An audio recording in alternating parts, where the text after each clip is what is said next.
Welcome to another exciting episode of Pro Creative Videos. We'll be taking a look at our paragraph group, which is situated under the Home tab. Okay, the paragraph group is used when you've got a paragraph, say, this is your paragraph, okay, and you want to do different things with that paragraph. Let's pick out, here's a paragraph. So you've got your paragraphs here, and you want to do different things with these paragraphs. You might want to change their layout with these guys over here. Currently, all of these paragraphs are justified with that guy over there. What we'll do is we'll go through each one of those guys. Okay. With this paragraph group, you might want to change the size between these two paragraphs. You might want to fill in a whole paragraph or highlight a whole paragraph, or use that guy to actually shade a whole paragraph. Okay, changing the color behind the text. Or you might want to put borders around paragraphs. This is what we'll be looking at in this video. All these different ways in which you can manipulate your paragraphs. Okay, let's take a look at this guy over here. This guy over here is basically, okay, these three guys here. We'll start with your bullets over there. When you click on this, if you want to if you've got a list of items and you want to put them in bullet sequence, let's do this right here. Let's say you've got let's say these are our bullet points. So if you want to put these in bullet sequences, you need to highlight your whole list. Let's say that you've got a list of 1, 2, 3 elements. Okay, maybe it's a shopping list where you've got milk here, you've got bread here, you've got butter there, okay, and other things. Okay, so you highlight your whole list, all the items that you want to be bulleted. Highlight it, come over here. You can either click, now this one over here will show us the recently selected one. So if you click on that one, it actually converts your list into, okay, bullet points. Or if you don't want to use bullets, you can use that drop down, that arrow there, click on it, and you can change it to none. You can have bullets. As you can see, it's also changing as I hover on top of each item. You can have circles or bullets without any shading or filling in them. You can have squares. You can choose to have those guys over there. You can even have your quad diamond over there. You've got all different kinds of items there. If you wish, you can change the list level. So yeah, we're currently working on that guy there.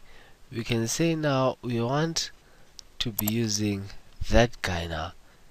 Now that is a list within a list, but we are not focusing on that in this video. What we are focusing on is the top level, the high level. In my advanced videos, we'll be looking at all these other guys. Okay, you can define a new bullet. Say for instance, the one that the bullet point that you want to use is not in this bullet library. You might want to define a new bullet. Okay, you can have a bullet character. You can use a symbol, so you can use any of these guys as your bullet.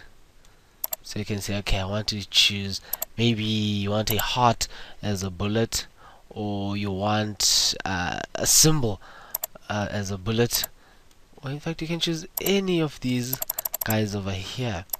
There are lots and lots of them. You can even have an apple there. Apple inside Office.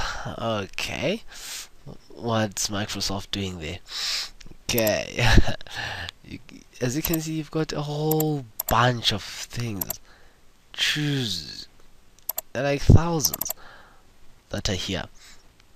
If you wish, you can also use a picture. Yeah, okay, we do not have an internet connection. This is 2013. 2013 uses this.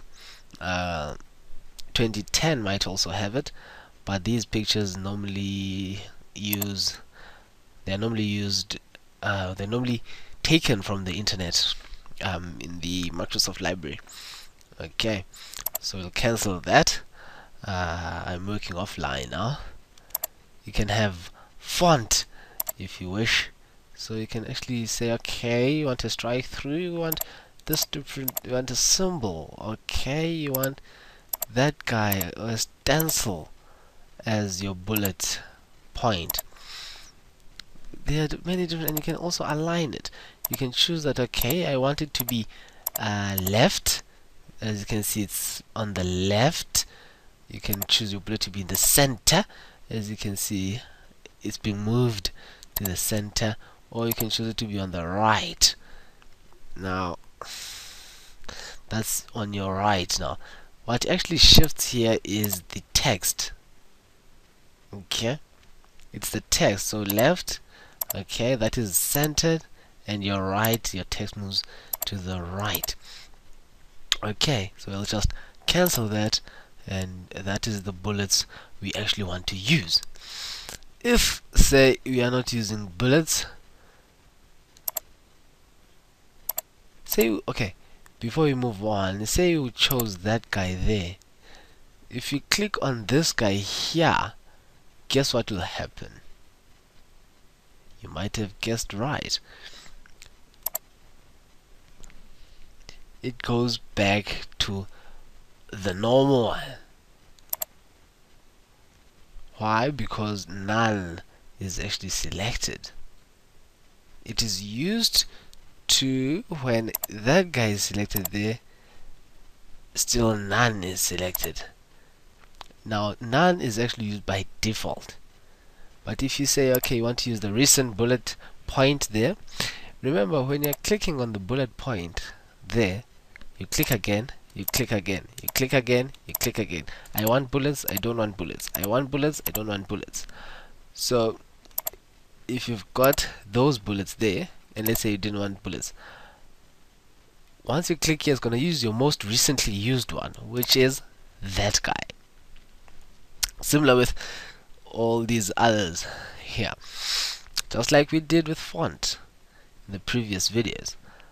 Remember, now this font here would be purple font. Okay, it will actually be purple font. If you choose there, that's green highlighting, because it is the most recently used one. Let's just undo those two actions.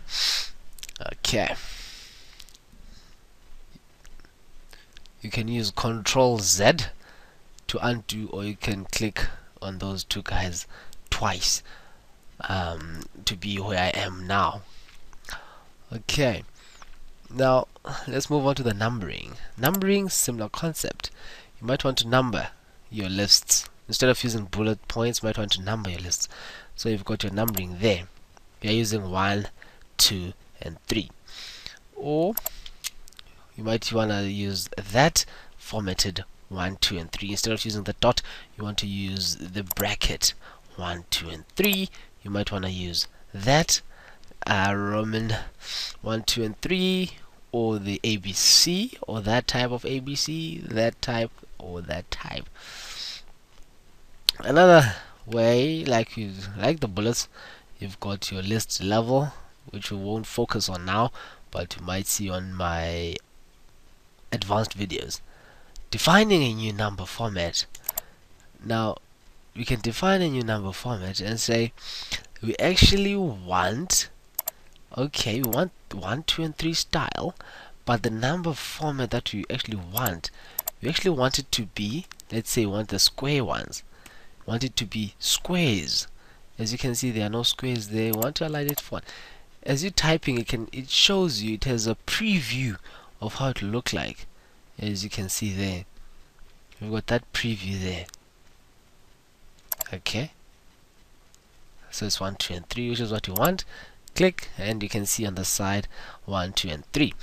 Most books, when they use references, they normally use this type of numbering format, and then they'll reference inside the book, they'll actually reference the one there. For instance, here, like I've referenced this guy here, they might then come here and actually say 1 there, instead of putting the whole name of the author and the year. Just say 1, and then this one and this over here, this whole thing over here will be your reference list or your bibliography. Okay, let's just undo that. Okay, and come back to where we were. Highlight the whole text, and you can actually set a numbering value. So you can actually say that, okay, you want to start a new list or you want to continue from a previous list. But now these guys over here, advanced value and skip numbers, we'll look at them in my advanced videos, but for now you don't need to worry about that. Here, the preview, set value to, preview for, this is just setting our initial value and the numbering value where you want to start numbering. Okay, let's move along to our multi-level list. So we might have a multi-level list, and you might have you might say, okay, this is 1. Okay, you might say you've got 1 here. Let's do this. For instance, here you might say, okay, that's 1, and inside 1, for instance, you might say for your kids John, Tim and James, and inside John you might want to say I want to get a football for John, and I want to get a toy car for John. For James, I want to get a toy car as well, and I want to get a computer for James. And for my third one, for Tim, I want to get, say, a PlayStation for Tim. Okay, this is how you actually do it. Over there, using these guys here, we've got 1, A, and another level, but this is more advanced. Here's a nice one. We've got 1, you've got 1.1, you've got 1.1.1, 1.1.1.1. Normally when you're setting a number of rules in a rule of conduct or in a guideline, and you'll say, okay, point 1 blah blah blah blah blah, 1.1 blah blah blah blah blah, but 1.1.1 blah blah blah blah blah,